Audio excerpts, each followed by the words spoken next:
21 August grenade হামলা, তারেকসহ আসামিদের খালাসের বিরুদ্ধে আপিলের রায় 4 সেপ্টেম্বর। হাসিনার বিচার চেয়ে ট্রাইব্যুনালে সাইদির মামলার সাক্ষী সুখরঞ্জন বালী।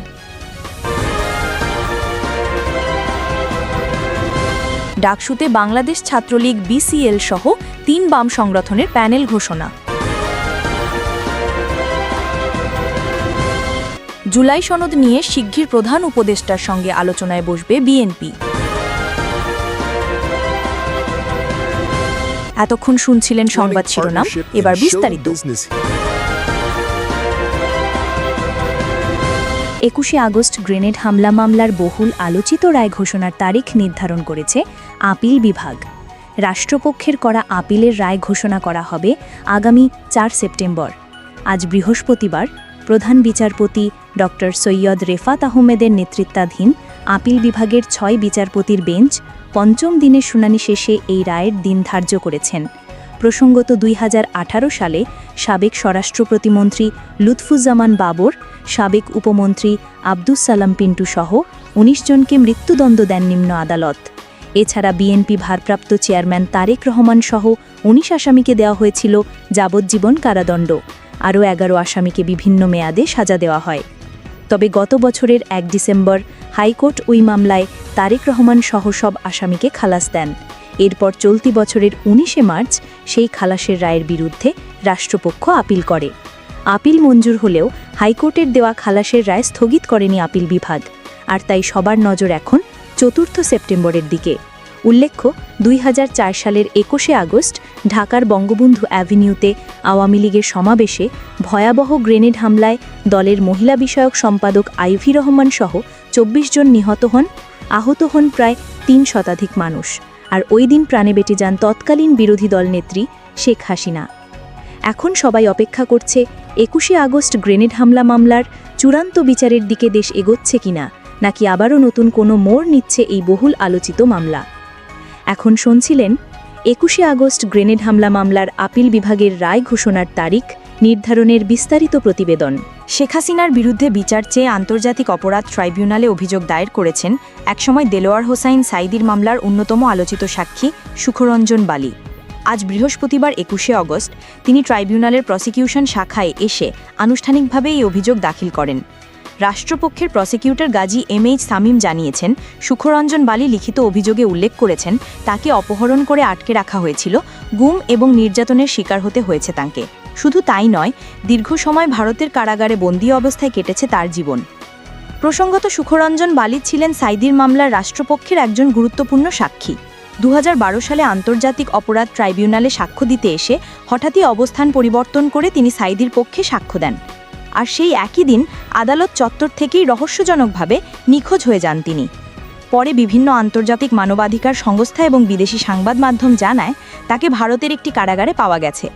সেই সময় দেশ বিদেশে ব্যাপক আলোড়ন সৃষ্টি হয়েছিল এই ঘটনায়। দীর্ঘদিন নিখোঁজ থাকার পর অবশেষে বাংলাদেশে ফিরে আসেন সুখরঞ্জন বালী। আর আজ বহু বছর পর তিনি আবারও প্রকাশ্যে এসে নিজের সেই ভয়াবহ অভিজ্ঞতার কথা ট্রাইব্যুনালে আনুষ্ঠানিকভাবে তুলে ধরলেন। তিনি স্পষ্ট করে বলেন, গুম, নির্যাতন এবং অবৈধভাবে কারাগারে আটকে রাখার ঘটনার জন্য শেখ হাসিনার বিচার হতে হবে। দেশে রাজনৈতিক মহলে এখন নতুন করে আলোচনার ঝড় উঠেছে এই অভিযোগকে ঘিরে। এখন শুনছিলেন হাসিনার বিচার চেয়ে ট্রাইব্যুনালে সাক্ষী সুখরঞ্জন বালীর অভিযোগের বিস্তারিত প্রতিবেদন। জুলাই সনদ নিয়ে শিগগিরই প্রধান উপদেষ্টার সঙ্গে আলোচনায় বসবে বিএনপি। জাতীয় ঐক্যমত্য কমিশনে জমা দেওয়া পূর্ণাঙ্গ খসড়ায় বিএনপির লিখিত মতামত দিয়েছে। সেখানে স্পষ্ট করে বলা হয়েছে, জুলাই সনদকে সংবিধানের ওপরে প্রাধান্য দেওয়া যাবে না। একই সঙ্গে সংখ্যানুপাতিক প্রতিনিধিত্ব বা পিআর পদ্ধতির বিরুদ্ধেও মত দিয়েছে দলটি। প্রধান উপদেষ্টা ড. মুহাম্মদ ইউনূসের সঙ্গে শিগগিরই এ বিষয়ে আলোচনায় বসবেন বিএনপির শীর্ষ নেতারা। দলটির নির্ভরযোগ্য সূত্র বলছে, বিএনপি মনে করে কোনো রাজনৈতিক সমঝোতার দলিলকে সংবিধানের ওপরে স্থান দেওয়া হলে তা একটি খারাপ নজির তৈরি করবে। তাদের মতে, জুলাই সনদে যেভাবে বলা হয়েছে, এর বিধান, প্রস্তাব বা সুপারিশ নিয়ে আদালতে কোনো প্রশ্ন তোলা যাবে না, সেটি গ্রহণযোগ্য নয়। বিএনপি মনে করছে, সংবিধানের ওপরে কোনো দলিলের অবস্থান হতে পারে না। একজন নাগরিক ক্ষতিগ্রস্ত হলে বা প্রশ্ন তুলতে চাইলে তার আইনি আশ্রয় নেওয়ার অধিকার অবশ্যই থাকতে হবে। সূত্র জানিয়েছে, জাতীয় ঐকমত্য কমিশনের পক্ষ থেকে রাজনৈতিক দলগুলোর কাছে পূর্ণাঙ্গ খসড়া পাঠানো হয়েছিল। যুগপৎ আন্দোলনের মিত্রদের সঙ্গে আলোচনা এবং বিস্তারিত বিশ্লেষণের পর বিএনপি বুধবার ২০ অগাস্ট ইমেইলের মাধ্যমে লিখিত মতামত জমা দিয়েছে। যদিও আগে শোনা যাচ্ছিল ২১ অগাস্ট জমা দেবে দলটি, তবে শেষ পর্যন্ত নির্ধারিত সময়ের আগেই জমা দিল বিএনপি। বৈঠকে বিএনপি স্থায়ী কমিটির সদস্যরা জুলাই সনদের ৮ দফা অঙ্গীকারনামাকে অপ্রয়োজনীয় বলেছেন। তাদের যুক্তি, রাজনৈতিক দলগুলো যখন সনদে স্বাক্ষর করবে সেটিই হবে আসল অঙ্গীকার। এর বাইরে আলাদা করে আবার অঙ্গীকারের দরকার নেই। তারপরেও যদি রাখতে হয় তবে সেটা যৌক্তিক পর্যায়ে থাকতে হবে।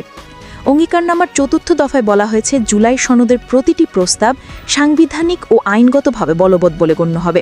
তাই এর বৈধতা বা কর্তৃত্ব নিয়ে আদালতে প্রশ্ন তোলা যাবে না। বিএনপি স্পষ্ট করেছে এটা গ্রহণযোগ্য নয়। বুধবার বিএনপি আরও বৈঠক করেছে ১২ দলীয় জোট, জাতীয়তাবাদী সমমনা জোট এবং এলডিপির সঙ্গে। এর আগের দিন তারা গণতন্ত্র মঞ্চ, বিজেপি ও গণপরিষদের সঙ্গেও বসে। সব বৈঠকে বিএনপি মিত্রদের পরামর্শ দিয়েছে জুলাই সনদ নিয়ে অভিন্ন মতামত দেওয়ার চেষ্টা করতে। গণতন্ত্র মঞ্চ বৈঠকে প্রস্তাব করেছে জুলাই সনদের আইনি সুরক্ষার জন্য সুপ্রিম কোর্টের আপিল বিভাগের মত নেওয়া যেতে পারে, যেমন অন্তর্বর্তী সরকারও আদালতের রেফারেন্সের ভিত্তিতে শপথ নিয়েছে। বিএনপি জানায় এমন প্রস্তাব এলে তাদের আপত্তি নেই। সূত্র আরও বলছে, বিএনপি আবারও জাতীয় ঐকমত্য কমিশনের আলোচনায় বসবে, তখন নোট অফ ডিসেন্ট দেওয়া প্রস্তাবগুলো নিয়েও বিস্তারিত মতামত দেওয়া হবে। স্থায়ী কমিটির সদস্য সালাহউদ্দিন আহমদ বলেছেন, জুলাই সনদকে সংবিধানের উপরে প্রাধান্য দিলে সেটা ভবিষ্যতের জন্য বিপজ্জনক নজির তৈরি করবে। কোনো সমঝোতার দলিল কখনোই সাংবিধানিক ইনস্ট্রুমেন্ট হতে পারে না। আমাদের সংবিধানের ভেতরেই বৈধ প্রক্রিয়ায় এই দলিলকে বাস্তবায়ন করতে হবে। তিনি জোর দিয়ে বলেন, সংবিধানের উপরে প্রাধান্য দিয়ে কোনো দলিল চাপিয়ে দেওয়া হলে তা মেনে নেওয়া হবে না, বরং জুলাই সনদকে সংবিধানের ভেতরে রেখেই বৈধতা দিতে হবে। এখন শুনছিলেন জুলাই সনদ নিয়ে বিএনপির লিখিত মতামত এবং শিগগিরই প্রধান উপদেষ্টার সঙ্গে তাদের বৈঠকের বিস্তারিত প্রতিবেদন। ডাকসু নির্বাচনে প্যানেল ঘোষণা করেছে বাংলাদেশ ছাত্রলীগ, বিসিএল সহ ৩ বাম সংগঠন। অপরাজেয় ৭১, অদম্য ২৪ নামে এ প্যানেল ঘোষণা করা হয় আজ বুধবার দুপুরে ঢাকা বিশ্ববিদ্যালয়ের মধুর ক্যান্টিনে। ঘোষণা দেন ছাত্র ইউনিয়নের একাংশের সভাপতি মাহির শাহরিয়ার রেজা। এই প্যানেলে রয়েছে বাংলাদেশ ছাত্র ইউনিয়নের একাংশ, সমাজতান্ত্রিক ছাত্র ফ্রন্ট এবং বাংলাদেশ ছাত্রলীগ, বিসিএল, যা জাসদের ছাত্র সংগঠন। প্যানেল থেকে সহসভাপতি বা ভিপি পদে প্রতিদ্বন্দ্বিতা করবেন যোগাযোগ বৈকল্য বিভাগের শিক্ষার্থী মোহাম্মদ নাইম হাসান হৃদয়। সাধারণ সম্পাদক বা জিএস পদে লড়বেন রাষ্ট্রবিজ্ঞান বিভাগের শিক্ষার্থী এনামুল হাসান অনয়, আর সহ সাধারণ সম্পাদক বা এজিএস পদে প্রতিদ্বন্দ্বিতা করবেন দর্শন বিভাগের শিক্ষার্থী অদিতি ইসলাম। ডাকসুর ২৮টি পদের মধ্যে আপাতত ১৩টি পদে প্রার্থী ঘোষণা করেছে এই প্যানেল। এছাড়া ২টি পদে স্বতন্ত্র প্রার্থীদের সমর্থন দেওয়া হয়েছে। বাকি পদগুলোতে কারা থাকবেন তা পরে জানানো হবে বলে জানিয়েছেন নেতারা। ঘোষিত সম্পাদক পদগুলো হল মুক্তিযুদ্ধ ও গণ আন্দোলন বিষয় সম্পাদক ফাহমিদা আলম, অঙ্কন ও চিত্রায়ন বিভাগ; আন্তর্জাতিক বিষয়ক সম্পাদক সাকিব মাহমুদ, আন্তর্জাতিক সম্পর্ক বিভাগ; সাহিত্য ও সাংস্কৃতিক বিষয়ক সম্পাদক আবদুল্লাহ ইবন হাসান জামিল; ছাত্র পরিবহন বিষয়ক সম্পাদক মাসফিকুজ্জামান তাইন; স্বাস্থ্য ও পরিবেশ বিষয়ক সম্পাদক মিনহাজুল ইসলাম ফারহান।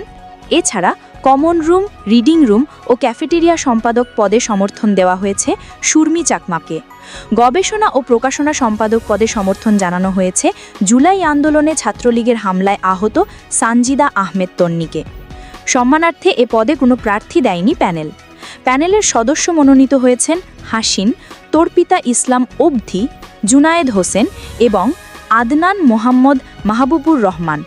প্যানেল ঘোষণার সময় নেতারা বলেন, ডাকসু নির্বাচন শুধুমাত্র একটি সাংগঠনিক প্রক্রিয়া নয়, বরং এটি মুক্তিযুদ্ধের আদর্শ, গণতান্ত্রিক চেতনা এবং শিক্ষার্থীদের ন্যায্য অধিকার আদায়ের লড়াই। এখন শুনছিলেন ডাকসু নির্বাচনে ছাত্রলীগ, বিসিএল সহ ৩ বাম সংগঠনের যৌথ প্যানেল ঘোষণার বিস্তারিত প্রতিবেদন।